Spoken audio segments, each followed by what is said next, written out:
Hey, this is Russ McClellan with Small Towns Unscripted, and one more time we're at the Sunset Marina.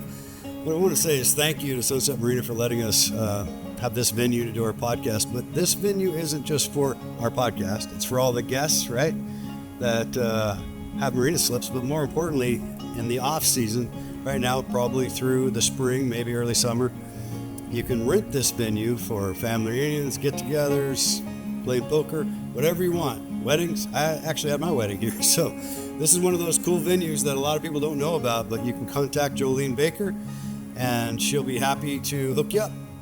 Thanks, kid. Hi, Brooke. Hi, Russ. Brooke Isaak. You know how many times I say Brooke Steveson? Every time. A lot. Oh, do you? I don't know. Is that normal? Oh. I think we spend a whole childhood together. I think it's pretty normal. Yeah. Nicole Turner. I'm Russ McClellan. Thanks for joining. I haven't sat down and had a conversation with you in a long time. It's true. So busy, right? Yeah. Mm-hmm. Building the empire. I'm curious, all the things that you have going on and have done. I mean, you have lived, we both, for people that don't know, we both grew up in the same grade. I think there were 16 of us that were K through 12, I think. And maybe 22 graduated from Manson in 1987. I say 25. 25, yeah, the couple come and plus go. or minus. But we had a lot of us that were together for a long time, so it literally was like brother and sister for all of us. And I think that was a special time, personally. All times are good, but growing up in this valley in that time was pretty special. I mean, it was just the 80s, right? I mean, we all love their music still, so I'm just telling you, I keep saying there's something really special about the 80s, but of course that's our era, right? Of high school. Yeah, it's always in my stage. office, and my sister, who graduated high school when I graduated kindergarten with you, right? Yeah. And she works with me, and then you're, 30? So there's always 80s music on. They're like, could we play something else? Nicole loves it. Yeah, She's I've loved it all never her ever life. said that. Yeah. She always calls me, I'm like, you know what? Yeah, I do know. Everybody calls you on your this is going to be more about you, Russ, than about me today. No, it's... I've got so much about you. Yeah, you better be quiet right Because we were cutting half of this out. Yeah, right. This podcast shorter than normal, that's why. Yeah. now. Well, you've watched some of these episodes, you said, so that's cool. And what we always try to do is just kind of go back in time. And for people, the goal why we started this is so we can get to know each other in this valley instead of each other. Yeah. Which is kind of, I think it's kind of unique where in small town America, you do get to run into a lot of people from a lot of different factions and social economics places and jobs, and he's a cop, or she works at the hospital, or or whatever, or you know them from a certain time in history, but then 50 years goes by and sometimes you think, that person is X because in high school they were whatever, right? And so this polarization that I see, I think a lot of us see, it's a little way to try to unite a valley, and so far so good. Yeah, it's a lot of fun. So if for people who don't know you, which you're known by a lot of people, and Scott Isaac, go back in time. I don't think I know where your grandparents were. They're from Manson, right? No. No. Where were your grandparents from? My grandparents are from Longview. I don't even want to say Longview, Kelso. I'm going to say Castle Rock, Toledo. So what is that, down the I-5 corridor? Okay. And they came here because my dad got a coaching job at Manson. So the other day I was kind of doing a little memory lane and talking about my parents, and I realized I actually was a gym rat. Because my dad coached basketball, boys basketball, and then he coached football. And honestly, they moved here, and I don't know if they moved in 67. I was born in 69, Chelan Hospital. It was high technology then, I'm sure of it. And Mom just did kind of odd jobs around town. And Dad was like the wood shop welding teacher. So yeah, that's how we came here. So I don't remember him. When did he stop coaching and teaching? Oh boy, Russ, I should know these. Yeah. I'm gonna go home and ask. I I feel like he did it for like 10 years. Okay. Did he get into farming too? And then, quite honestly, as I know the story, Dad realized that he wasn't going to make much money being a teacher. Oh, So then he got into the excavation business. He started that. Yeah, of course. That's right. Yeah, so I think just his upbringing, his dad worked for Weyerhaeuser. Actually, my mom's dad worked for Weyerhaeuser back in the day, coming from where they came from. And so, yeah, he knew how to run heavy equipment. Back then, there weren't many guys doing it. Right. You know, I feel like there's maybe 2 or 3 that I knew of back then. So, yeah. Yeah, that's my son's in that game now. He's working with us in excavation. Yeah. The operator. Well, my brother ended up in it, you know. Yeah, how's Garth doing? Garth's great. Yeah. Yeah. He sold out of owning his own excavation business, and he works for KRCI now. Oh, big company. Yeah. And do you only have one sibling? Or one sibling, Brooke and Garth. Okay. Yeah. Nice. I know. Yeah, he's 5 years younger than me. So growing up, I mean, we knew each other, obviously, but in high school, we kind of, you know, I graduated out and he was coming in. So I mean, I don't know anybody that doesn't like my brother. I think he's one of the easiest guys to know and to like, and so I'm kind of proud to say that, to be honest with you. Well, your whole family is amazing. Yeah, I mean, my parents are doing great. Awesome. I'm so thankful for that. They live, you know, out there on Lakeshore Drive and Garth and Aniat, so we're all kind of close. Right. I got a niece and a nephew, and so. So I'm curious because, you know, our class was very tight, and the classes around us were all good friends. But I want to hear from your perspective. What was it like going through K through 12 in Manson High School? Russ, I don't even remember K through 7 or 8, but what was it like? I mean, honestly, the first thing that comes to my mind is just no worries. Like, actually, I remember, because we lived kind of close to town, I just would hop on my bike and bike into the swimming hole. I sound old saying swimming hole. But they're redoing it in Manson now. Oh, are they? The old swimming hole is getting a facelift. Okay. So it'll be fun. Okay, that's good to know. Yeah, and I just remember, like, obviously no helmet, like arms off the, you know, the handlebars. Yeah. I always loved having a creamsicle, so I know I would bike into town and grab a creamsicle. Probably from the store. Probably from the store, yes. Or Phil's, you know, remember Phil's Meat and Eat? Remember that too. Those are some of the places I remember. And the Lemon Tree. And oh yeah, that's right. Had those French fries. It's had so many different names, Yeah. you know, that, what is it today? But yeah, it was fun. yeah, I just would say no worries. And then, I mean, just everybody knew you, right? And so there was a safety component behind that. And then just so much outdoor activity. Like, I just remember, you know, Garth and I building forts down on the water or on a raw piece of land somewhere, or, you know, obviously sports. Even in the summertime, we were active with that. And then, geez, having jobs was easy. You know, I think a couple of summers I had 3 jobs. Yeah, where did you work? I can't remember. Oh, gee. Well, the ones okay. Trying to remember. Well, I until I was old enough, really, I babysat. I'm gonna name throw, but Mike Steele. I babysat him from 0 to, you know, probably 2. Worked in the orchard, picking apples. And then I worked at Wapta Point cleaning rooms, Mountain View Lodge cleaning rooms, and I worked at the guard shack at Wapta Point. So a lot of Wapta Point.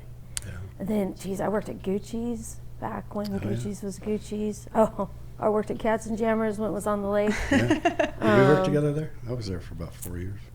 Well, if you were there 4 years, we had to have. I was yes. bussing tables. I was busting tables. So we must have. How do we not know this? Yeah, that sounds weird. You must have been in that other section. You know, I was in this section, you were in that section. But yeah, and then, you know, we had sports camps, you know, in the summertime. You were very athletic. You were very good athlete. You were very athletic. Our class as a whole was very athletic. Yeah, well, it's like we talk about when you have 3 channels on TV, no internet, no cell phones. It's dark at 4 o'clock. Yeah. Town, So you don't have distractions to stay inside. What like else are you kids going to do? now. Right. You grow up playing backyard sports like Nerf football or Well, and if wiffle ball. your dad was a coach, he probably was like, there's competitiveness. There is competitiveness In your house, yes. Yeah. But just within our friends, competitive but yet teammates, right? Mm-hmm. I mean, I always felt the big team effort in our class, and I know not everybody maybe felt that. Let's be honest about that. But there was just great comfort. And when I really realized it is we had a reunion at Wapta Point Cellars, and I don't remember what number, and that is not relevant what number that was. But I just remember we just started talking about old times, and a couple of my high school friends, Jamie Lumen and Desiree, obviously wasn't in our class, but pretty much was. Yeah. And then Shannon and Britt, and we just start talking, and they'll say something. I go, I don't remember that, and I'm like, hey, now I'm gonna know about it, So just lots of such great times. It was, and I often talk about how the other communities had such a strong economic foothold with apples, that there was enough stability in each one of these towns that we often had these generational rivalries. So like the dads would have played together or against each other from like a Pateros or a Brewster or an Indiana. Yeah. And then the grandpas are in the stands and they played against each other. So when there's not a lot else to do, it felt like the whole town was, and the gyms were small. So it felt like it was just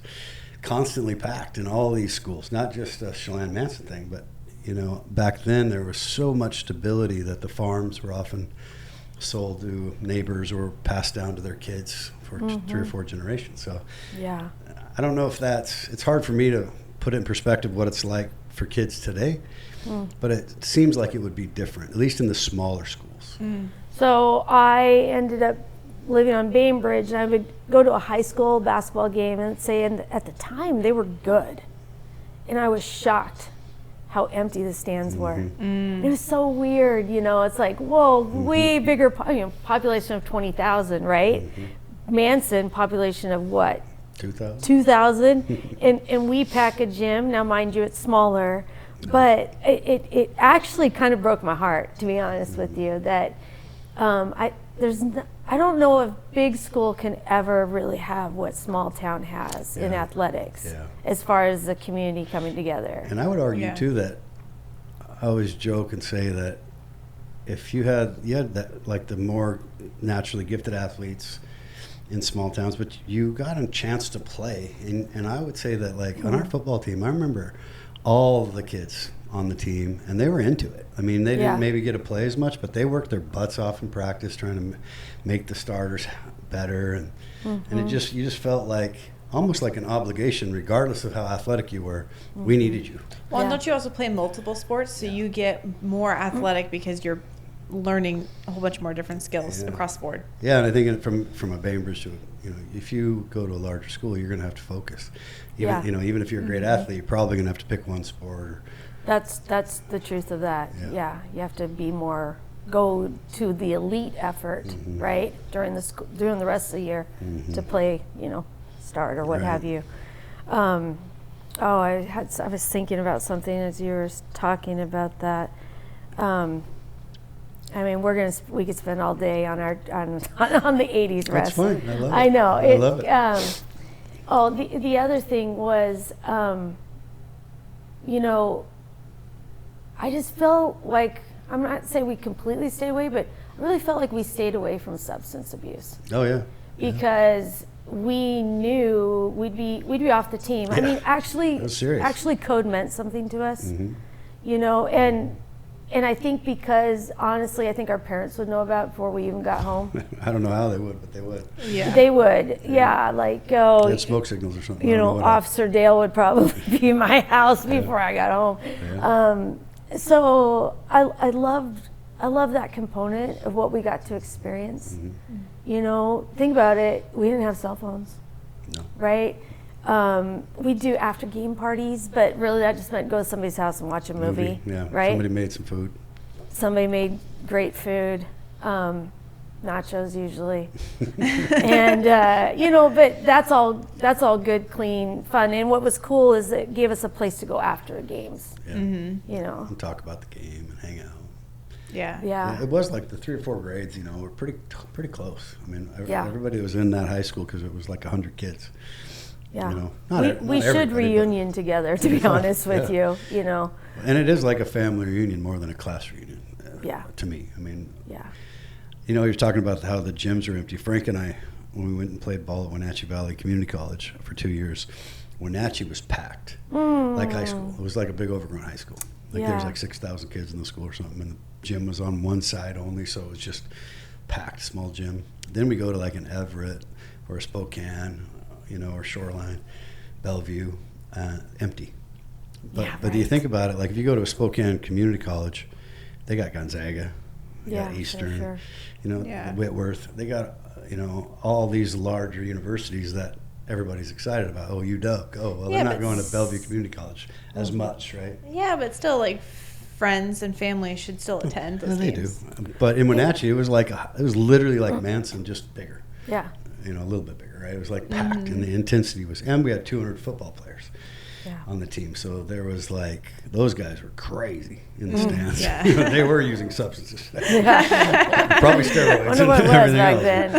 There were some pretty intense dudes. We're incredibly biased. I'm just going to say that because I think we're really proud. Very. And you think about how do we learn about community? Like how I run into people and you just get talking and you're like, oh wow, growing up,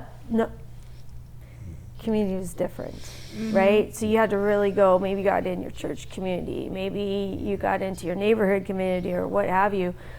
But here, that's what makes this place so special. Yeah, we like to call this unscripted, so we bounce around a lot. But that's a good segue to what you're doing. I even want to pull you back and I want to know what happened after high school and college. But now that we're on the community, you're the president of the community center? Of the board of the 7 Acres Foundation. Okay. Right. And technically, the community center is a project of the foundation. It's our first project.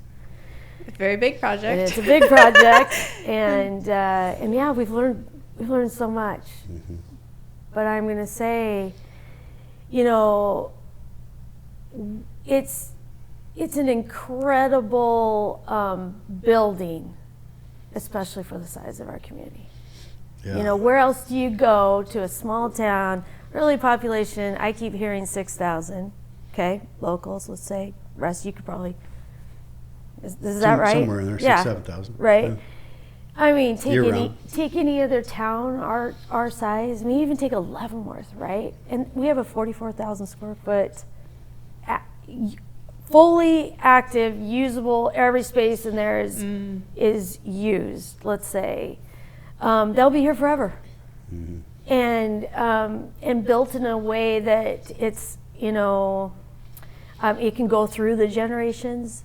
Meaning, like, we didn't whack it out with crazy colors that one day the orange isn't going to be popular anymore, right? It's really subtle, like, and it can continue to grow. Yeah, it's amazing, and we're going to probably air this podcast soon, like maybe within a week, so we can talk about. Hopefully, some people might watch it that maybe don't understand what it is, and then maybe don't understand that you have an opportunity now with this matching funds through the end of the year, that it's a great time to participate if you have the means, because it gets doubled up by that very selfless act from the couple that I don't know, but I heard they're pretty amazing people to just say, here's some money, big time money. Yeah. Well, they give from their heart. Yeah. They would tell you, straight out that the money isn't theirs. They've been blessed by it. The Lord's provided, and that they want to bless the blessing. So it's just beautiful. I love when I hear them speak about their philanthropic. So they gave a huge donation of like $4 million right? And then Well, so truthfully, they came to me and they said, how can we help? wow. And truthfully, they came at a time where we were probably financially at our very worst. And we're just hanging on. Blessing. Yeah, I mean, Knock, knock. it's for me, being through this whole process, it's just a miracle. Yeah, it's a honestly, for me, it's an answer to prayer. So, and just because you can't go through managing debt and not have immense worry. Yeah. And so, because I have felt just the peace of, like, I personally have just had faith that somehow it's all just going to come together. I see the vision clearly towards the future. And along the way, I think in anything in life, you get knocked down. Mm-hmm. A lot, yeah. And then, but through faith, just stay in the course. It's like, okay, I'm going to be cool. If this gets completely knocked down, all right, I'll look forward to seeing what it's going to become, right? I hope and pray somebody doesn't buy it and put their car collection in it, right? I mean, what do you do with that kind of space? What kind of entity? But the board that we have, I mean, first of all, we all really like each other. So we really, really have fun together, even through the hard times. Yeah. And everybody brings a level of expertise. And so there'll be sometimes we'll be like, let's say starting to work on property tax. And I'm like, geez, that is not my area, right? Yeah. But somebody on the board, that is their expertise. And they say, I'll take that. So it's just really a good group. In fact, we're all starting to term out a little bit in our bylaws. And so, we're starting to bring new people in. That's So, if anybody's out there and they want to be a part of something like that, we'd welcome meeting and seeing if we're a good fit. But just a great group of people. Yeah, well, when I was, I've said it on this podcast before, because we had Mary Bell and Rod Brooks and Scott Hutchinson And Oh, Kyle yeah. Blue. and Kyle Couple, Blue. yeah. Okay, you met. That's almost half the board. There you go. So we've been putting this together because I was very moved personally when Scott Hutchinson invited my wife and I to go to the gala, and I was just embarrassed a little bit, because I'm in this town year round, been here a long time, and I knew of it. This is a great example of why I'm doing the podcast with Nicole. Like, I knew of it, but I didn't know it. Right. I didn't have the information. I just made assumptions, and then you hear things, which is assumptions, and you're like, okay, well, I didn't know who was on it. I didn't know anything. So when I was there and I heard you speak and others, I was like, wow. So you guys, it was really touching because you spent so much hard work and dedication and discipline. And I love the visionaries. I mean, I love this faith over fear stuff. Like, it's what it drives me every day, right? It always has. And to listen to the story unfold for the first time at that table, and to watch how many people selflessly donated more money and at the auction, and I was just like, wow, this is incredible that you guys, and I knew a lot of you, and I was like, man, that was just so special that this is even here. And then so it was just, you imagine just taking all that in one day. And that's why I was like, I gotta see if I can get some people on here to tell the story a little bit. And then when I heard about the Boys and Girls Club, and I was like, you talk about like 6,000 people, but you got something like 500 kids in that thing, AU or whatever, that the Boys and Girls Club, and the gentleman that evidently was retired in the Boys and Girls Club moved here and kind of helped somehow get that going. I just thought it was so unique and so selfless for all of you people. And was it 7 years you've been working on this thing? Yeah, I mean, we're all volunteers. Right. Right? So that's the amazing part of it. Yeah, and thank you for even Scott, your financial contribution was heavy. I mean, that was very, very selfless of you two to not only volunteer to do the work and get into the mix, knowing that not everything works out, especially when there's this little thing called COVID that throws a couple curveballs at you, or whatever else you went through, exchanging land. Yeah, like the new location is amazing too. Like the fact that it's kind of like in a great spot for Bushland and Manson. Right. And it's just, Yeah. So well, if you don't mind, I'd like to share the origin of how it Sure. even came to be. So Real Life Church operates out of the Performing Arts Center in the high school, and they started saying it's time for us to build a church. And so that's where Scott and I were members of the church. That's where we kind of hopped in and helped with the land purchase. And it was out there on Anderson Road, and it was 7 acres, and that's how really 7 Acres Foundation came to their name. So as the church was starting to put their mind to it and everything, they started to get to the point where they're like, why are we building a building we're only going to use twice a week? You know, churches kind of operate, let's say, I don't know, Sunday, Wednesday, you know, maybe some youth stuff along the way. They said, we would rather have something built that the community could use. Then they selflessly turned it over to have a foundation created. So Real Life, you know, and it came from Real Life in the beginning for them thinking of something greater than themselves, to be honest with you. And then, you know, turning it over, deeding the land to the foundation. And then from there on, it's hard to you can't really get state money or grants very well under a religious entity. And that was another reason. So then they're creating the board, and somebody says to Scott, you know, hey, why don't you be on the board? And my husband at the time said, not me, you put Brooke on that. And I was like, what? And so, I mean, I just dumbfoundedly got on the board. Let's just say that.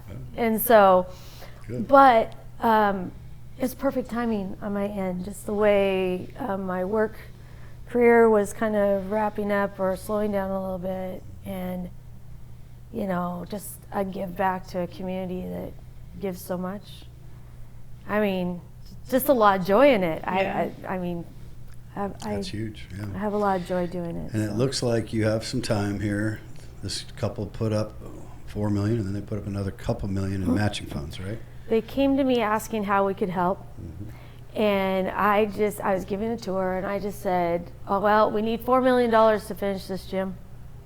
And we got $6.5 million in debt that we have to figure out a way to service that in a way that we're not handcuffed, that we're not constantly like going, oh my goodness, here's a payment. Oh, you know, where are we going to find that? Yeah. An interesting fact, you know, really in the beginning, I don't even know what let's say 80% of the funding of the community center came from the board. You know, so you realize, I mean, the board knows everything, right? So really we needed to get out to the community. But when you don't have money to spend, you know, marketing dollars and such, and you got to be managing your cash flow, you know, it's like, okay, we got to find ways that don't cost much. So anyways, yes, the family came forward, asked how they can help, tell them those 2 points. They said, okay, great, we're gonna go home and talk about it. You'll hear from us later today or tomorrow. Later in the day, they texted me and said, tomorrow. I was up actually on the golf course up at Bear on the 12th hole, and they called, and I told my husband to go ahead and go forward, and I needed to sit and talk, and took that call. And I mean, you know, first thing they said is we want to finish the gym. And I mean, I darn near about collapsed because what out of left field. Yeah, I would have just cried. Yeah, I mean, I even just get a little emotional now. It's just so beautiful. Cool. You know, it's so just beautiful. you know, hey, we want to do that. Now, you know, what do you say? Like, wow, thank you so much. That'd be But then you feel like thank you's not enough, and then you're like, oh, well, you're speechless, but you're on a phone, right? And they're somewhere else, and so anyways, and then they said, and we want to help you get some of that debt paid down, so we'd like to offer a $2 million matching fund. And so, I mean, then you really are just speechless. Yeah. And that was Speechless. like, what, a month ago? I feel like I'm losing track. Is it end of August, beginning of September? So then and they've become dear friends of mine. Oh, good. They were friends before. Okay. And so now I get to even still do friends, but also get to be part of this project together.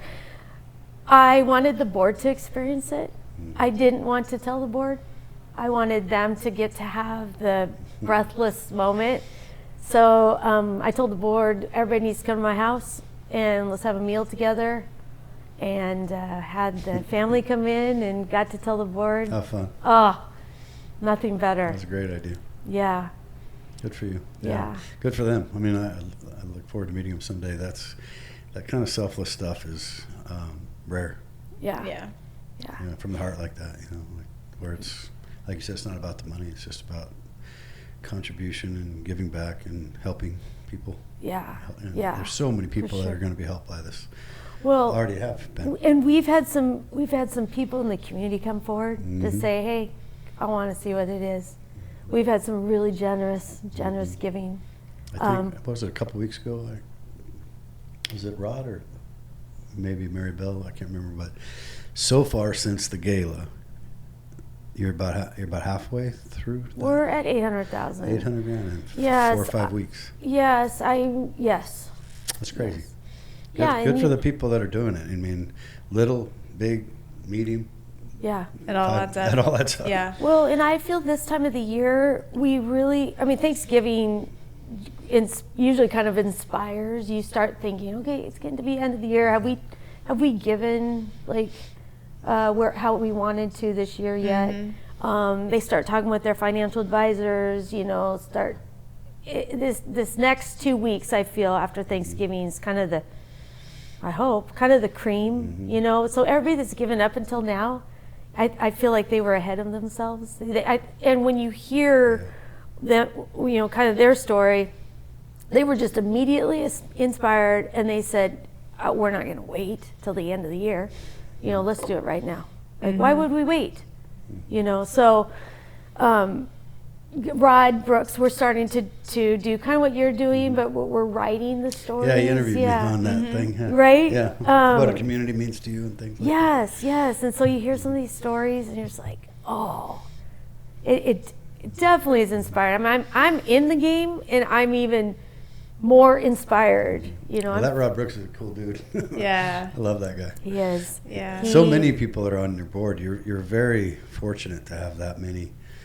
This big hearts. Yeah, beautiful talent, souls. like you said, talented. Yes. Very, very smart people, but have the strong conviction for why they're doing what they're doing.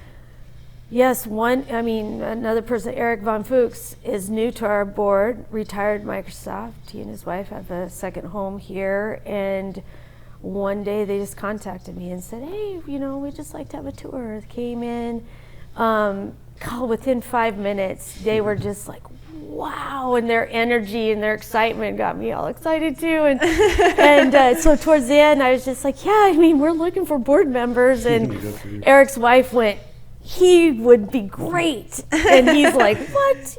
You should do it. And so, he's not here full time, but we Zoom call. He brings he used to lead teams there at Microsoft. Yeah.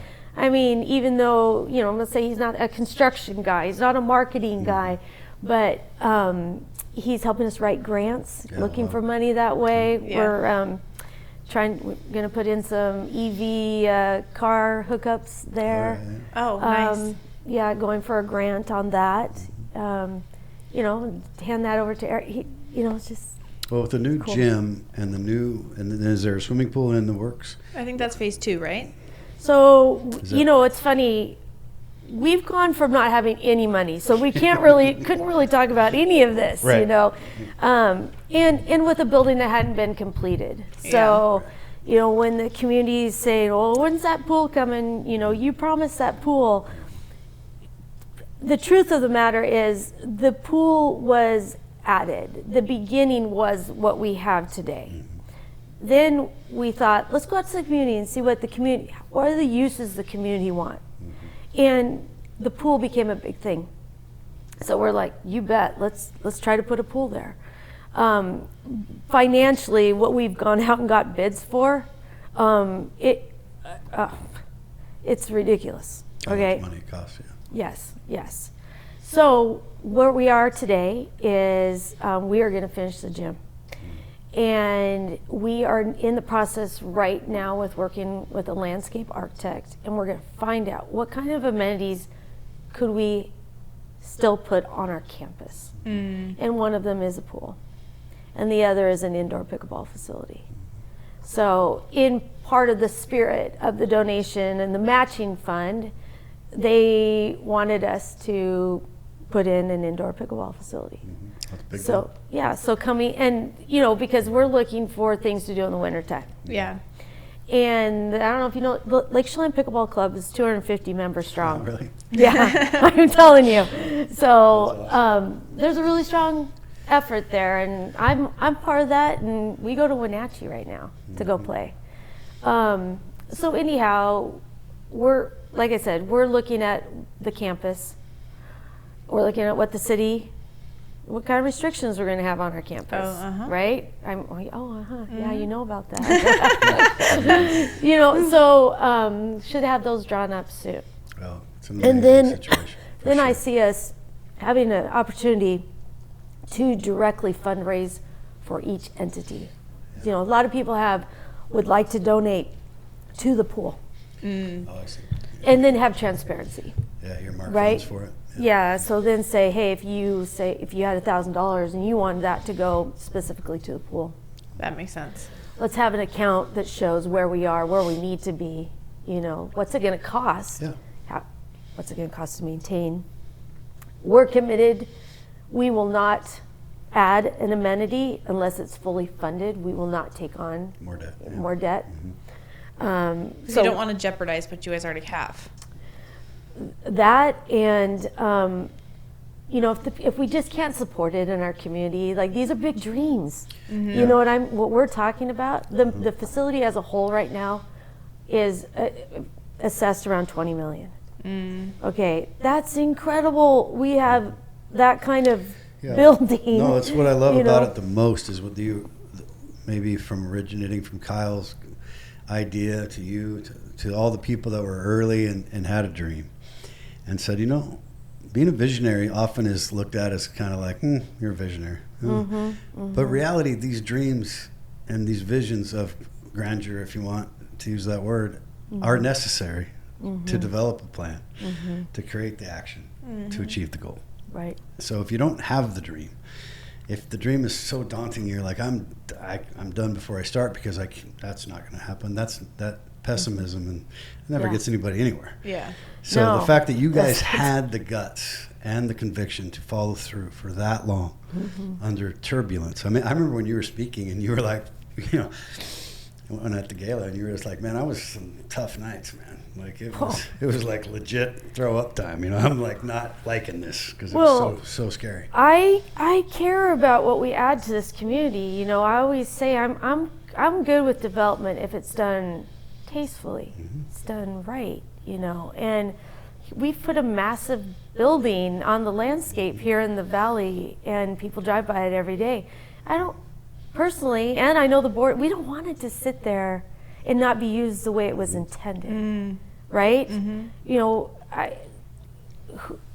Who would be the next ownership if it wasn't us?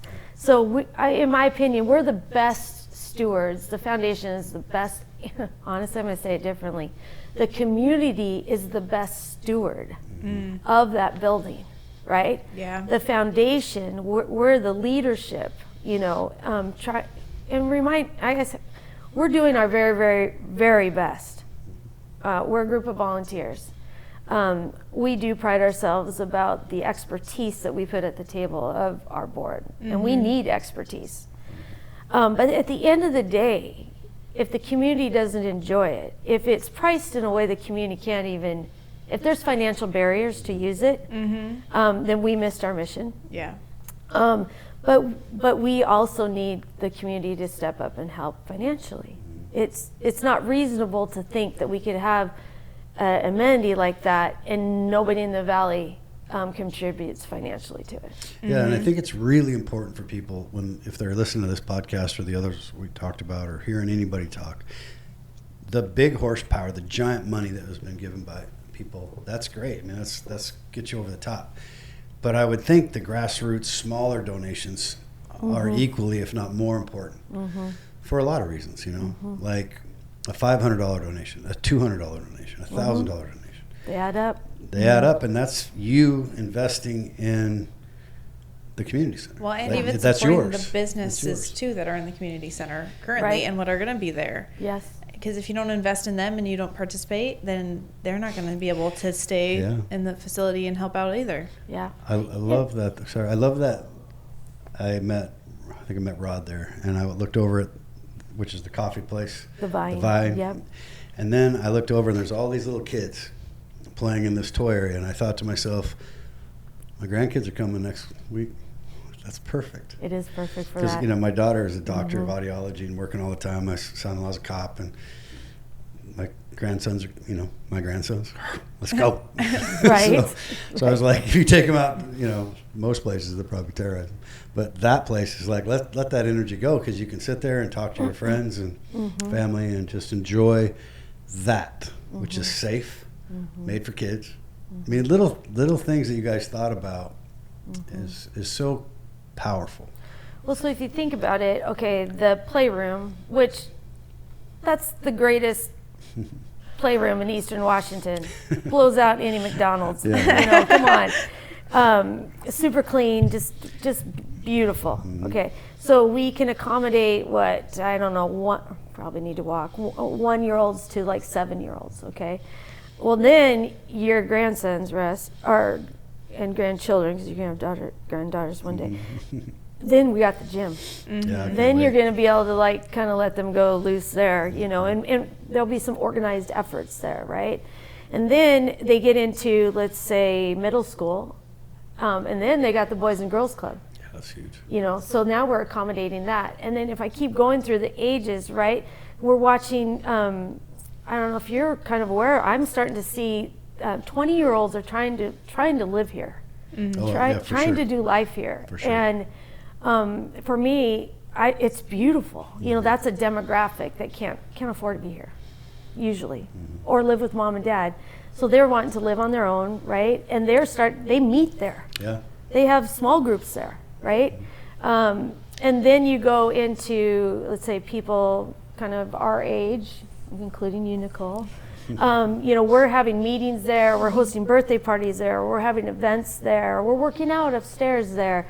Or we're going up and participating in some of the activities the church has. There's Celebrate Recovery and just meetings that they do. Okay, and then even older, we got people coming in, they're knitting, and we got the guys that have their daily get together for coffee, right? So the dream was that everybody, every age, could come and enjoy it. And when we add to the campus, that's the other way we're thinking, I amen to a pool, right? What type of pool? We want to hopefully do an amenity that services all ages. Yeah. You want to come and you want to just swim your laps and you're older and you don't want to be bothered, by a bunch of young kids. Can we accommodate that? Can we have a place for the kids to be? And then, you put in a pickleball, let's say, facility, and then just think of how that's a new sport. That's the fastest growing sport probably in the nation right now. Yeah. And that's all ages. I mean, I play with 80-year-olds happily. Yeah. Yeah. And they're happy too. So, Yeah. So that's really what we're trying to achieve. But it is the community's center, Well, right? This isn't the 7-acre center. It's not real life center. It's not, True Fitness Center. Yeah. This is really the community. And when you walk in, I love when I walk in and it's just bustling. Yeah. People are having coffee and, there's kids over there doing their thing. People are meeting. People are going back for meetings. We have offices there. People are renting space. Well, who said it? Was it Kyle? I can't remember which one said it, but they were talking about how there were so many times they walked into that building when it was empty and it wasn't finished, and you guys didn't know if it was going to get finished. It was so quiet and kind of cold, and now you walk in and it's just full of life and what you envisioned. So it's just amazing. Yeah. But we have real bills. I'm just going to share this. We pay property tax, and it's to the sum of about $80,000 a year. Okay, so Wow. we have to come up with $80,000 poof a year. That one, right now we're working on getting a reduction because of the percentage of nonprofit that we. That's what I was going to say. It seems like. Yeah. Mm-hmm. But I'm just not. I'm not holding back. That really burns me, because when people say, "How are you in debt?" Well, I'm just going to tell you, we have one full-time employee. That's Maribel, and she has been the perfect person. She's amazing. Mm-hmm. Okay. Mm-hmm. And she continues to tell me she loves her job. Mm-hmm. But technically, running what we're running, we should have 3 or 4 employees. Yeah. Well, she's everything, right? she's everything. Yes, we have a marketing team, but these are contracted out. And we have a CFO, he's contracted out. So, there's times where I'm like, I can't even comprehend how we're able to do what we do. Mm-hmm. But it's got to be through faith. I have no other explanation. Mm-hmm. Well, you're all driven, and you're all driven when you're passionate about what you believe in. You're hard to stop. Yeah. So I mean, this unwillingness to quit, it's the most underappreciated skill there is just never giving up. Yeah. I mean, because it's a blessing, but you also manufactured your own luck by hard work and discipline and effort and conviction. I mean, all these things, if it wasn't for all of that combined intensity and faith in every one of you, in each other as well, it wouldn't have happened. Yeah. Most people would have, the vast, vast majority of people would have given up. Now that I've learned about your history and what you had to go through, the hurdles you had to overcome, and the unknowns that you had to face, like you could face them without, like there was a solution when there was no solutions. Mm-hmm. Many times I can imagine you were just looking at that abyss going, there's no, that's why, you say it's faith and it's this, but you also manufactured it. You worked super hard, and you should be given those accolades. I mean, all of you should. Oh, it's interesting. You say all that, and I think really the key component, I mean, it's not for me. It's not for, nobody on the board would say. No, but the cause is good. Well, it's for everybody, right? It's not just for, little kids, it's not just for older kids. It's for everybody, and the minute you build a building like that in a community, I think you better have some integrity behind it, that it has mission and it has purpose for the community. Mm-hmm. Yeah, and I've been encouraging people on the podcast and other places to go down there. Yes, for sure. Because I think a lot of people hear the word if they've never been there, and you don't need an invite. Just go down there. It's a and public ask if you can walk around. Right. And just get a handle on what it really is, because that's where I was embarrassed, because I didn't even do that. Well, you should be double embarrassed because because I love to give tours, and I can't say it enough. So, and why I say double embarrassed, because you know me. I do. You should have just said, Brooke, I want to go do a tour. And my response to you would have been, great. Well, part of it was I didn't know about the challenges. So I didn't know there was work to be done. I was just naive. Yeah. So I think that's the reason I bring that up, is that I was naive. I can imagine there were, and I'm in the game, right? I'm in real estate. I'm around. Right. But I bet there's a lot of people, and hopefully this podcast and the other ones we've done with the other board members will reach people.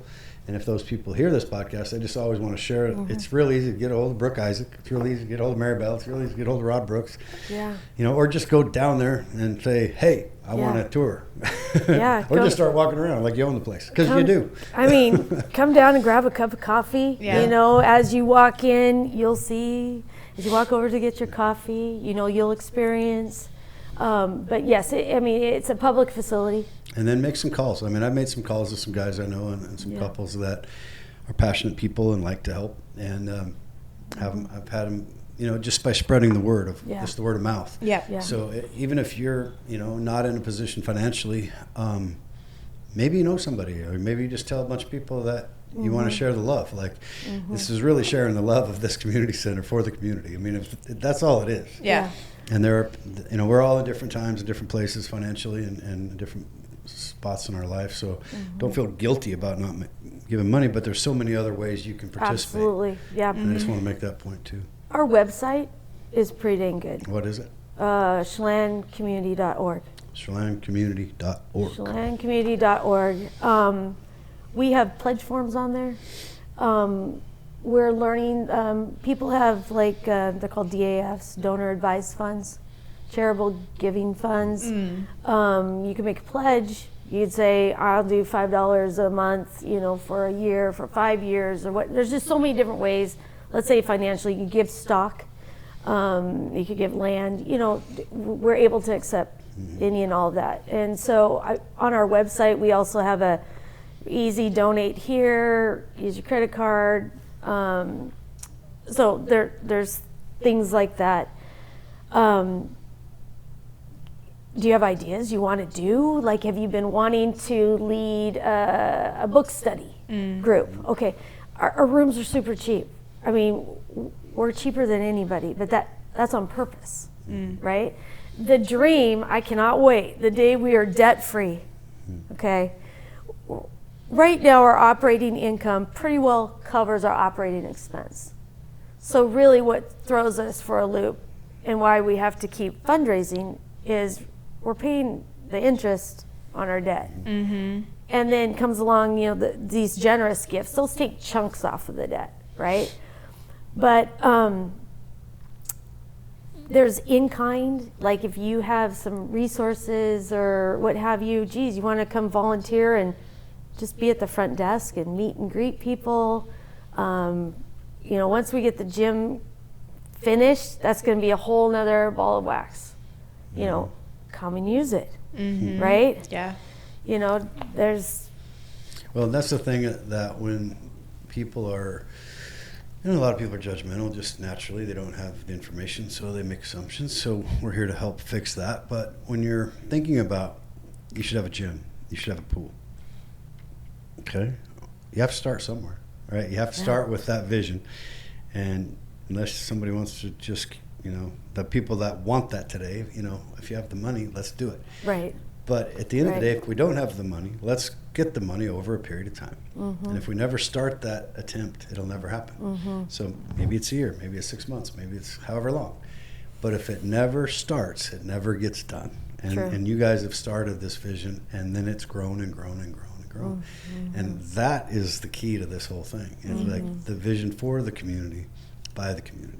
That's right. And so hopefully, this podcast will help get the word out a little bit, because it's so cool. Yeah. I mean, it's such a cool legacy and for you and Scott to be such a big part of it. I'm very grateful for all your work and all your passion. Well, thank you, because you're right. It's getting the information out. I mean, we're on the radio. We do email blasts. If we're not reaching you, are you findable? Yeah. Are you listening? And you never know, right? Right. We go onto social media, go onto our website, and share it with all your friends and family. Just talk to people, because what you always say is word of mouth's the best thing, right? It is. So It is, just make sure you just keep sharing it to everybody. Yeah, and a lot of people have second homes here. And whenever I get to talk with them, they love this area as much as I do, and they want to be a part of the community. That's a great point. Just because you don't live here full time, this is your community too. That's a great point. So whether it's just your neighbors or there's so many cool little small groups that have just been, there's walking groups, and there's, Shannon Peebles says, come meet me at the community center, show up, let's have a cup of coffee, and 20 women show up. They don't know each other, they just show up. And, it's things like that, different ways you can enjoy the center, and it costs nothing. And I think it's also, there's a lot of people that have second homes here, but over the 36 years I've sold real estate in this sandbox, there's a lot of people that find themselves lonely too. For sure. When they retire, if both people are working and their kids are chaos, and then the kids are gone, they work, they retire, they find themselves together. I've seen it over and over again. They're like, now what?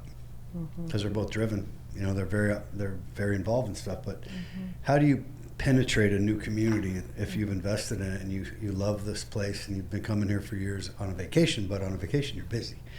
Now you live here as a retirement home. Yeah. I think the community center would be a great way, or real life church or whatever, if you're not into the church thing, community center is a great way to meet people. Yeah, come consider being on the board. There you go. Right? Because you're probably coming with some expertise, True.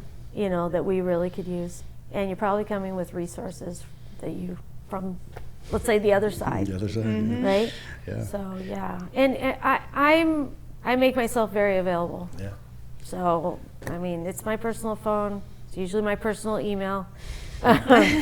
So you see me around the streets, just come ask me. That's great. That's great. We got a little time, so I'm glad we covered that. Thank you for sharing all of the story. Yeah, thank you for and your passion. So I wanted to make sure we cover that on this interview, but now I want to go back in time because I'm very curious because I don't know your story as much as maybe I should. Okay. After high school, I remember you went to PLU. Yep. Pacific Lutheran. 1-0. But where's that for people who don't know? Pacific Lutheran, right? Where is that, Russ?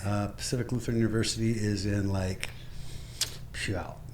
Not bad. Tacoma. Tacoma? Okay. Yeah, but it felt a little Puyallup. Frosty. I remember Frosty. Frosty Westry. Yep. There's Tom Alexander went there. Tom Alexander. Who's our football coach? Yeah. Paul, Andy Finley. I think Ryan Peterson. I mean, we have quite a few in our community, at least in our age range that went there. Yeah. So So you went to school there. What'd you get a degree in? Finance. Yeah. So I got the same one from the big Central Washington University. Yeah, finance degree. Yeah. So what'd you do right after? I remember you. I remember you had a candle company. So at some point. Yeah, you're missing a part. Okay. So, graduate from college, moved to New York City. Whoa. Did you always think that? After? No. Just was exposed okay. to some people that worked in New York City. They said, "Come on out." If you're finance, New York City is a place to be. Yeah. Manhattan. So I had a place to stay. So I graduated and moved to New York City, got a headhunter, and spent a summer trying to find a job. Landed at a small boutique firm, investment management firm called McCowan and Associates. Bruce McCowan had been a partner at Goldman Sachs, and Goldman Sachs is the upper echelon in the finance world. So I was exposed to in a really good firm, but there was about 15 of us, so we all got to know each other. That I operate obviously best in a smaller group than in a big pool. Right. So worked there. I was a research analyst. I helped portfolio managers choose stock to put companies to put in the portfolios of their clients. Nice.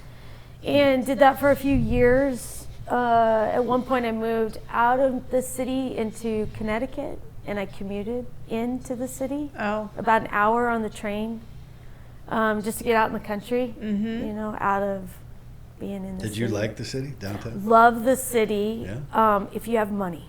I see. Yeah. Very expensive. I bet. And the food was probably good. Oh, if you have money. The food is great. I mean, it's expensive, and I was just getting started, right? And so, but then I moved out to Connecticut. I connected with somebody I went to college with. She had moved out, was working for a finance company. Did that for a while, and then decided it's time to come home. And interviewed, got a job in Seattle, a company called Laird Norton Trust Company. They're a big timber family, kind of like the Weyerhaeuser, the Laird Nortons. And I was a research analyst there, again, helping a portfolio manager. Did that for a couple years, and then I got exposed to entrepreneurism and met a person that was a junk bonds salesperson out of their home, turned into an importer of bath and beauty products for Nordstrom.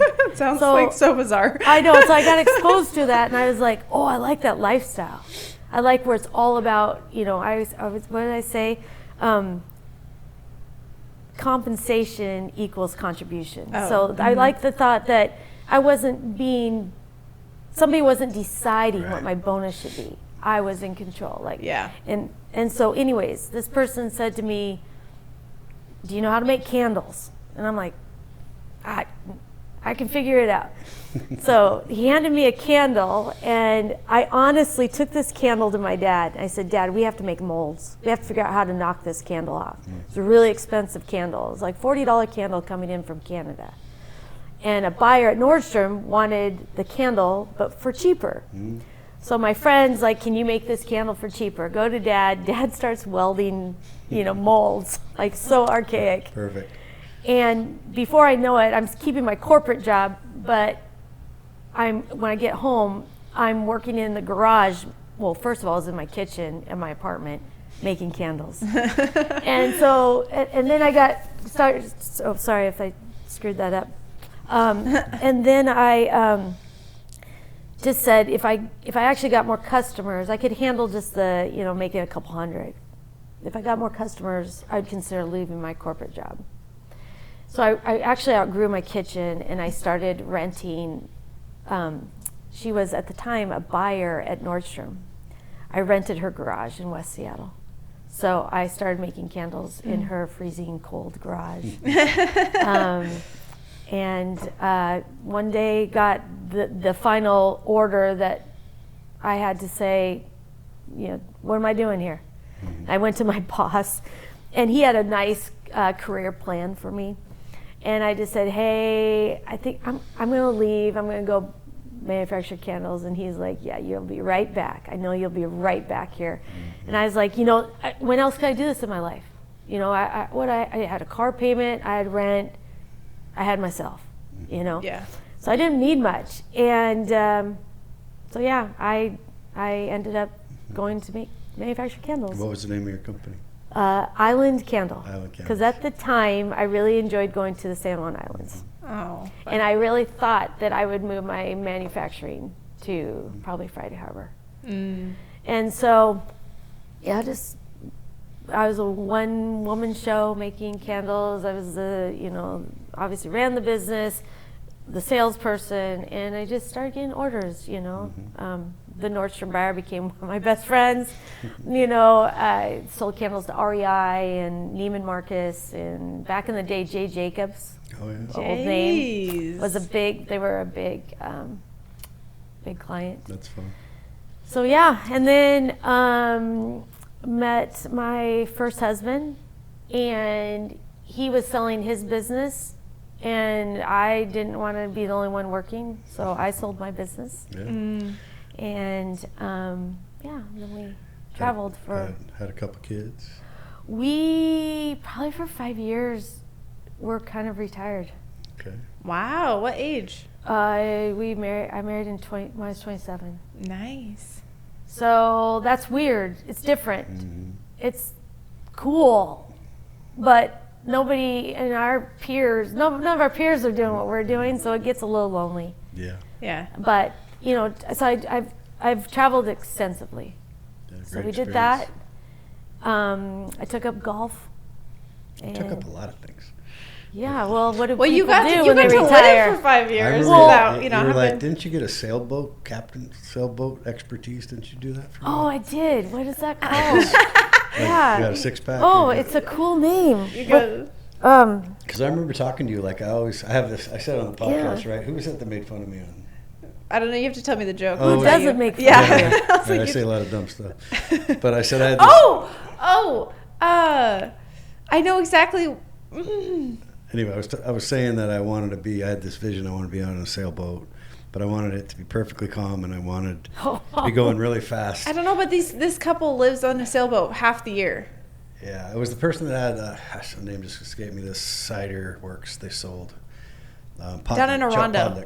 Chuck Podlick was a big sailboat. He traveled around the sailboat when he sold his orchard to a big company. But he made fun of me because I go, I have this vision. I'm going really fast, and the water's really calm. And he goes, those two things don't go together. Right, yeah. Like, well, that's my vision. There's no sail with that. That's a cigarette boat, Russ. That's more your speed. I have a hybrid, a power sailor. But I had this thing with all the ahi going by or whatever. And the fish just jumped into your boat, right? They're just swimming with me like dolphins. He just made fun. Yeah, you don't get calm and fast at the same time, dude, on a sailboat. Sorry. Yes. But I remember you did that. So was that fun? You learned how to sail boats, right? Nope, that wasn't me. Did you? I thought you did So, something. I mean, geez, do we really have to go there? So I dated a guy who bought a boat. Oh, I see. And he's the person that kind of helped me get the candle business going. And we would go up to the San Juans and live on the boat. Oh, I see. Oh. Okay. And I think I got my Power Squadron Something cool. certificate. I thought it was cool. Yeah, I remember meeting you at the time. We ran into each other, and I was like, "That's cool. Like whatever you're doing." Yeah, I certified scuba.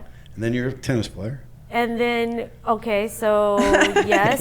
like the MacGyver of In my things. early retirement, I played tennis in high school. Mm-hmm. We had a tennis team for a little bit. Was that Jeff Gilbert? Was he part of that? That Susie Bennett? was, he's older. Yeah. I than thought he was us. a pro, though, at like Wapato Point or something. Yes, he was. Let's see. So yes, I became. I mean, think about it, what do people do when they retire, right? They play tennis, they play pickleball, they golf, they travel. So I was doing those things, and so I was for about 15 years. I played tennis competitively in the leagues. So over in Seattle. I was on a team out of Martin Luther King, Amy Yee Tennis Center. And so we'd play about 8 different clubs. Bainbridge was one of them, Seattle Tennis Club. So it's kind of cool. You get to go play some really cool places. So played tennis competitively on a ladies team, and then I played golf competitively too for a while. Wow. I wasn't scratched by any means, but team nevertheless. But what was cool is we just get to go play other courses there in Seattle. Some courses I might not go to. But that was kind of in that little retirement phase.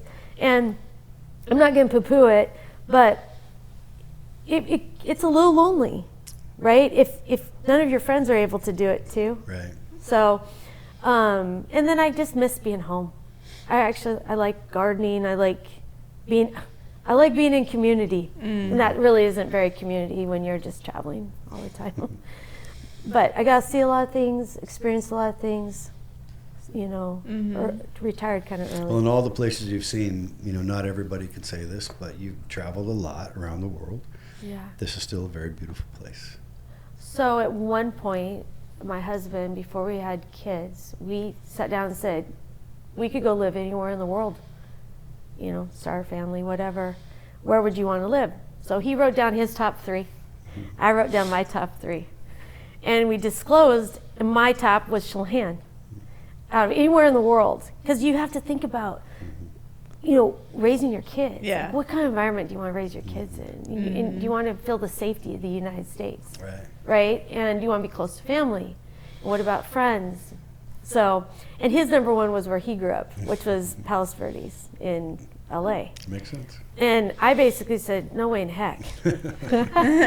What I consider, but Palos Verdes is a beautiful place and very community oriented, so not a bad choice. Second, we both put Bainbridge, and we'd never talked about Bainbridge. Oh, interesting.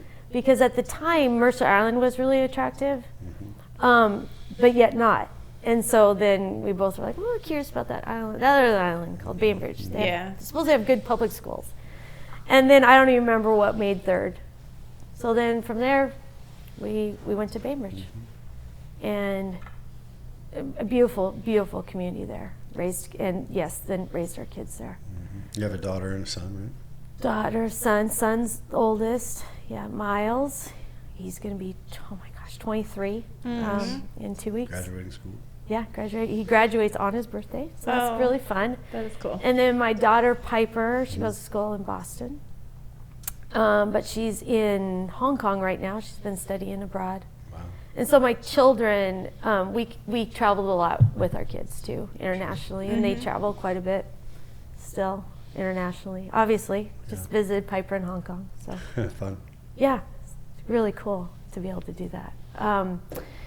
To have somebody there that knows what to do and how to do it and all that stuff. So then, Bainbridge, unfortunately got divorced and wanted to raise my kids here.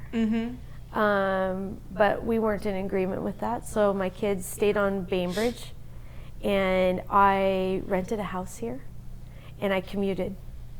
And I had my kids every other week. So week on, week off. And so the week I had my kids, I was on Bainbridge. I rented a house. And then when they weren't able to be with me, I was here. And really, I was establishing myself back here. Sure. Hoping that one day they would want to come here. So that happened. My son came as a freshman in high school to Chelan, and my daughter was a 7th grader. And that it was them who pushed to be here. Oh, good for them. And at the time, given my kids have traveled all over the world, they've had some really amazing trips. Stehekin's their all-time favorite place in the world. Yeah. That's beautiful. Right? And I thought, oh, I'm doing something right. Right? Like 100%. Commuting back and forth to Bainbridge Island, because there's a ferry that it's one thing to go to Seattle, but it's another to be on the ferry system. I just knew in my heart that I had to make some big sacrifices. First of all, kids are sacrificing through the event of a divorce in their life. That doesn't mean that I don't make some bigger sacrifices too. And so they absolutely love it here. That maybe they listen to this one day. I'll find it hard to believe that at some point they don't come back here to raise their families. It's something about this place. It's hard to explain if you're not from here. But if you spend some time here, it's unique, I think. And that's what I was asking about, traveling around the world. This is maybe it's your roots, maybe it's something else. Well, if you have to think about it, if you like the 4 seasons, you like the activities in the 4 seasons, right? And then we're talking about a 55-mile long freshwater lake. Like literally we drink out of this lake. Yeah. Okay, if the world comes to an end, water's not a problem. Where do you want to be? You want to be by water, right? Right? I shouldn't say that so loud, but it's duh, right? And then just community, right? Like when my kids, they had been raised in a triple 4A school system, let's say, and they came here, and I had them come and just do a walkthrough, have a buddy for a day at school here. And I loved their responses. Like, I said, well, how was it? And they're like, oh my gosh, like the teachers know you. Like, and I was like, well, yeah. Teachers are supposed to know you. But that was foreign to them. I went to a parent-teacher conference on Bainbridge in middle school, and I kid you not, she really didn't know my son. Your number is 62 because you sit in that chair. I about lost it. I didn't, inside of me, I just about lost it, because I was like, wait, you don't even know my son, and he spends all this time here? Let's just say it was a one-off experience, right? And that's not the norm. But it's what I experienced. Well, it sounds like your kids are attracted to it too, so. Yeah, they were like, geez, we can't be on our cell phones. Like, the teacher knows us. Like, we can't just be. They know how to call you. Right. Like, I'll see her at the vote. They'll know where your house is. I literally, one day, my son got in a little bit of trouble. And I came to the school for some reason. I'm in the parking lot walking in, and Frank Phelps walks out. And thank the Lord, I know him. Yeah. He walks out, he says, oh, Brooke, what are you up to? And I said, hey, I hear Miles is in trouble. And he goes, oh, okay, well, what do you hear? And I said, I'm hearing da-da-da-da. And he goes, okay. He goes, well, how can I support you? Basically, how can I support you? How can I support Miles? And he basically turned around, I'm sure he's going to lunch, turned around and walked back with me into the school. Went down, sat down with Miles. Miles felt completely supported. Now, I'm not saying Miles wasn't wrong, but it's just the fact that, here we are together. I'll never forget that. Yeah, well, you're right. Earlier in that conversation, you said that there's more younger couples coming, younger people moving here. We're seeing that a lot, primarily due to tech and Starlink and forced adoption of tech through COVID, and people being able to work from home and make a little more money than they, I've probably heard it 10,000 times. If I could make the money I make in the city, in Seattle, I'd live here. Oh, everybody would. Well, now, good and bad, there's pluses and minuses to growth, right? So there is a lot more younger people that are established doing, maybe somebody works for the government or school, and then maybe one of them works online. And they have enough income now to go ahead and give this a shot. I'm seeing a lot of that. And if you look at the private, daycare, private schools, young kids schools, they're flourishing. Like there's more and more and more coming. So this is a real issue. And it also poses some challenges, right? Because that's gentrification a little bit. So that's an issue where you're selling from somewhere that has more money and you have some equity and you can come here and work. So we're a beautiful place. It's kind of inevitable. And I loved what you said about the growth part because, it's what we do in real estate, right? But if it's inevitable, then the community needs to come together and have some common ground and try to see that if it's inevitable, we can't say hell no because that doesn't work. We have to say, how about channel it here? How about smart growth? Right. How about come together? But when you just have no, then you're polarized because us we're putting tanks on the tunnel. And we need less polarization and more. Yeah, I mean, it's a beautiful place. You like it, other people like it. We're in America. These borders are free, so we will grow, and it's inevitable, especially with tech. So, but with that, I love the fact that the school system is so attractive to people that have experience, and I've heard it a lot. Where it's not bad where I'm at, but I hear that a lot, especially in extracurricular activities like the sports, and where if you're not a super athlete. And even if you are, you're probably playing one sport. We're here if you want to participate in band or choir or gymnastics, whatever it is, art, music, the 4 sports. It's fun. It's fun to watch. Yeah. And I just love how passionate people get. And then when their kids love it, that's really cool. Well, if you remember, I'm just going back to gym days. There's people in our gym that they don't have a kid playing. But what a great way to go spend a Friday night, right? Yeah. Go watch the home team play, get to have people I knew them because I know my parents know them, but they just come up to you after the game. Great game, oh man, I can't wait till you go, play so-and-so, and, It was pretty amazing growing up in that time, especially for us. And I feel like we have some of that still I'm sure. now, our athletics, look at the volleyball program. Come on. And Desiree, she's I listened to the state tournament, the games on the radio with Dennis Rom. And they do, and Desiree, I go, man, Des, you sound like a pro, man, because she is. She is a pro, And you know what I loved about Des? She works with us in real estate too, right? She's so selfless. Like, she named all the people that had played and participated and coached before to get to the 6 state championships. Yeah. But she never mentioned she's the reason. Yeah. She's the number one catalyst to 6 state championships because she started the club. And that club is unbelievable. It is. And then she's passing it down through generations. Yeah. It's not gonna end and die when Desiree's ready to say, I'm gonna go retire, right? Yeah. Next thing you know, she's refereeing too. Yeah. Oh yeah. She's a good referee. So it's fun. Yeah. No. That's. And her daughter's a coach and is winning state championships. Well, in Abby's building, she's not just building athletes. She's molding young ladies to really have self-confidence, good communication skills. I think it's care about each other. Yeah. And that's just a great example too of having the connections of generations where Des built those, in the clubs too. Sure. It wasn't just about playing volleyball. And then Abby obviously plays and becomes an elite athlete. And now comes back and gets married and bought and sold a couple houses. They're just building a family, right? And doing the things and working hard. So it's just special. Like it's cool to be on the outside looking in, just kind of like, oh yeah. Yeah. So anytime I get a chance to give Des her accolades and her attaboys, I'm doing it because she won't do it. Oh yeah, she definitely deserves it. But it's like we talk about what we can do in not just financially, right? That's not a financial give back to the community, right? That's let me come and create something. And not to give another plug to the community center, let's say, but I'm going to tell you, the community center is a hub that we don't run. We just want to provide the space. We want to provide the building. And then we want people to come in and do their thing. Yeah, it'd be fun to see the rec basketball leagues get put back together. Yeah. Well, there you go, Russ. There's something for you to start. There you go. Might need the wheelchair league. Yeah. Well, then we need the wheelchair league, right?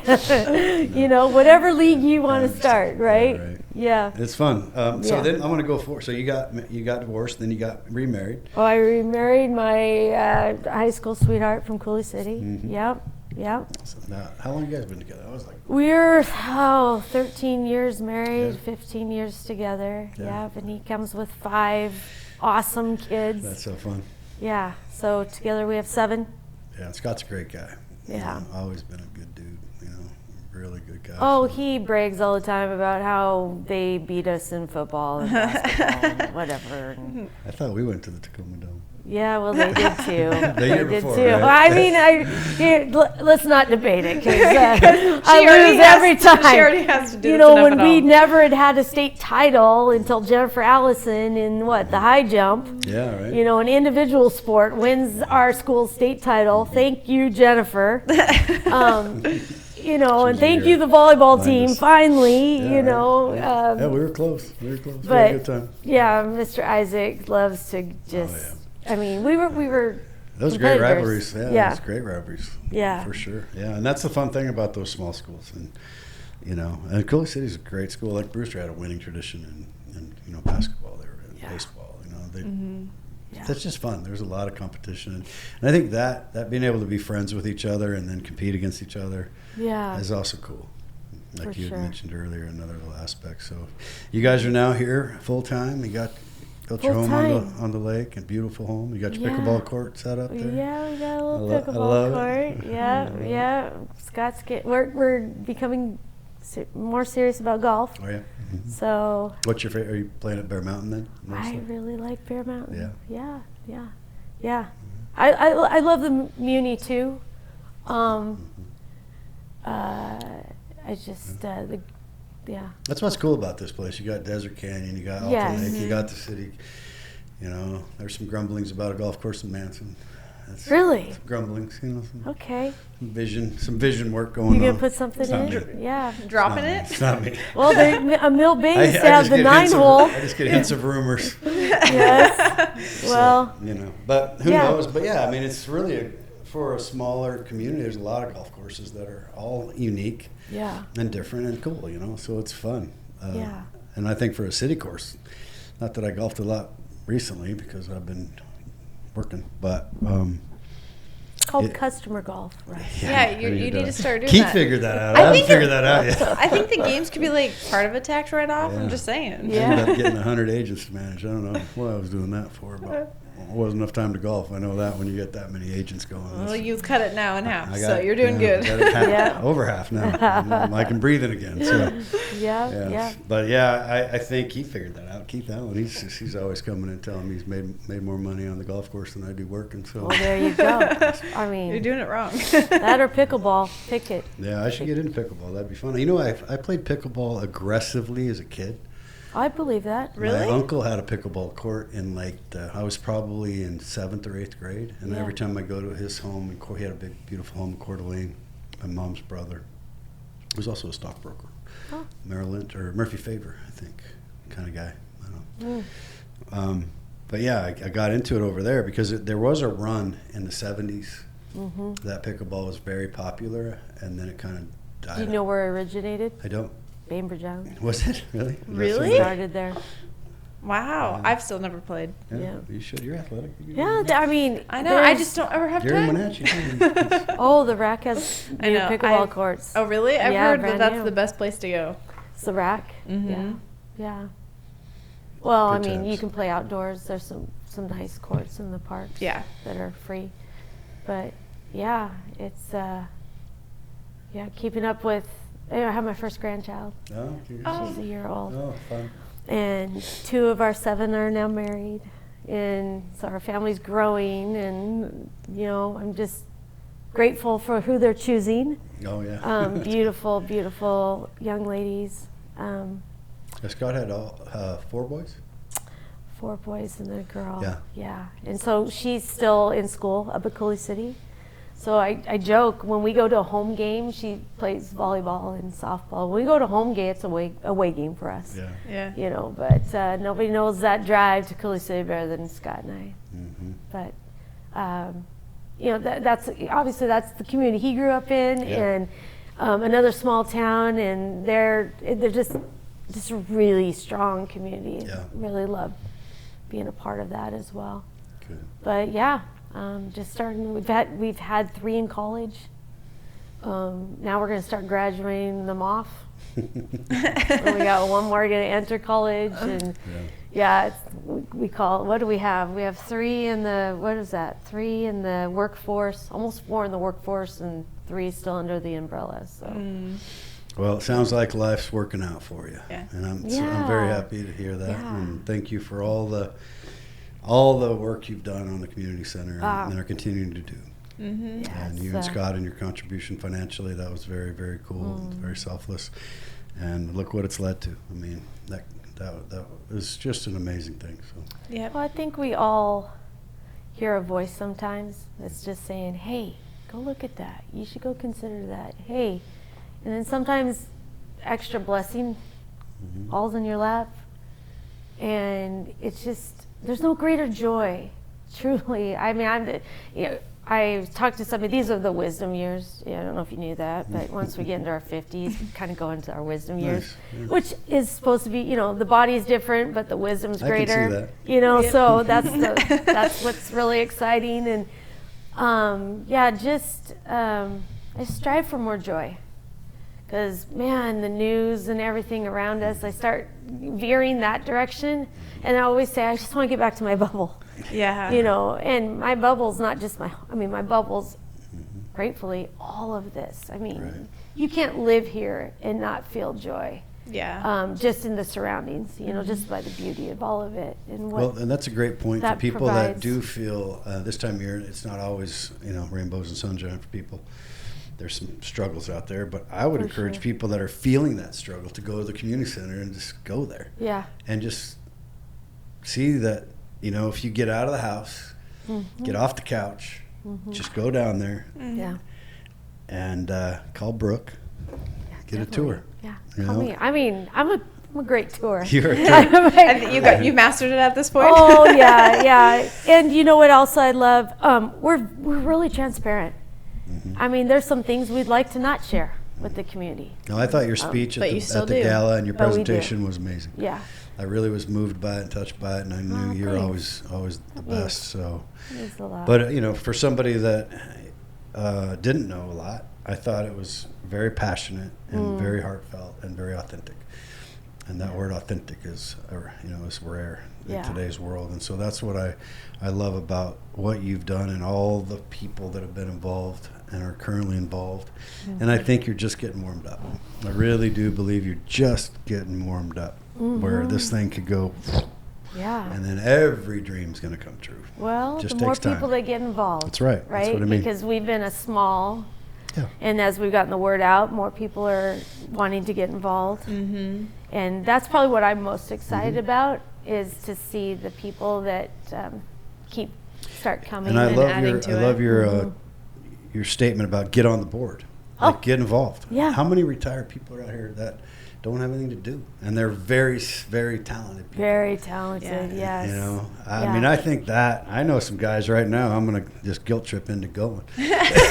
That's what I mean. Like, I may not have the cash to do that, but I'm sure that I know that guy does, and he's bored. I always say, there are people out there that would love to know about ways they can give. 100%. That's real. We should never be worried like, oh, God, I know they've got the means. I'm not feeling comfortable. But really, it's just like saying, hey, this community center that's happening in Chelan, like, I'm kind of excited about it. Do you know about it? Yeah. I think let me put you in touch with Brooke, and you guys can go. You should go. There's yet to be a tour I've given where people aren't like, wow. And then when they see the gym, we got dirt floor, we got walls. And then you hear we got kids. I mean, during COVID, I played pickleball in a cold storage unit. Yeah, I heard the AU basketball was in the cold storage unit. Yeah, I mean, I love it. Desperate times. Let's just say that. I mean, we're getting to better places now. We've got gloves and hats. Got my long johns on in the pickleball court. Yeah, I mean, it was, but we did it. Yeah. And what I'm saying is, we've got an empty shell right now that's going to get completed. the scary thing is the further we go along in building out these things, the economies of scale change. Yeah, right. And so, you go out and you say, well, we could go build a pool for like $5 million. Okay, by the time we all said and done, that $5 million usually turns into 6. Yeah, or 7. And then, here we go.